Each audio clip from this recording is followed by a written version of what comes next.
দেখো, রাধে রাধে বন্ধুরা, সবাইকে রিঙ্কিদির হোস্টেলে স্বাগত।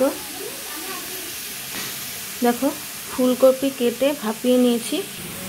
এদিকে দেখো ডুমো ডুমো করে আলু কেটে নিয়েছি, কড়াই বসিয়ে দিয়েছি। আমি জিরা ফোড়ন দিয়ে নেব।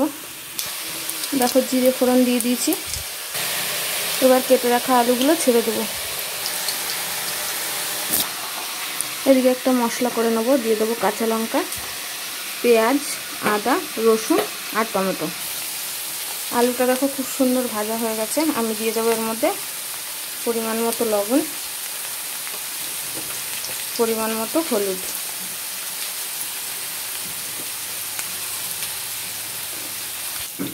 আমার আলুটা সুন্দর করে ভাজা হয়ে গেছে। এবার আমি ফুলকপিগুলো দিয়ে দেবো, দিয়ে একটু ভেজে নেব। একটু লাল লঙ্কার গুঁড়ো দিয়ে দেবো। এবার দিয়ে দেবো এই আদা, রসুন, পেঁয়াজ, টমেটো, কাঁচা লঙ্কা বেটে রাখা মশলাটা।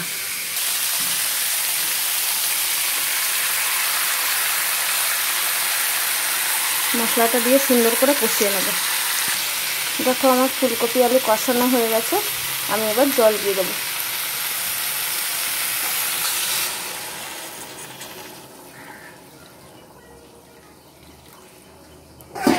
এবার এটাকে একটু ফুটতে দেবো।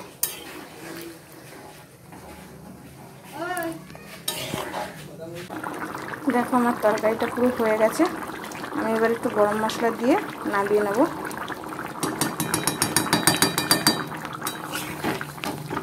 তোমরা এইভাবে করে খাও আর খেয়ে আমাকে কমেন্ট করে জানাও কেমন হয়েছে। ভালো লাগলে চ্যানেলটিকে সাবস্ক্রাইব করে দেবে। আর যারা ফেসবুকে দেখছো তারা চ্যানেলটিকে ফলো করে দেবে। রাধে রাধে বন্ধুরা।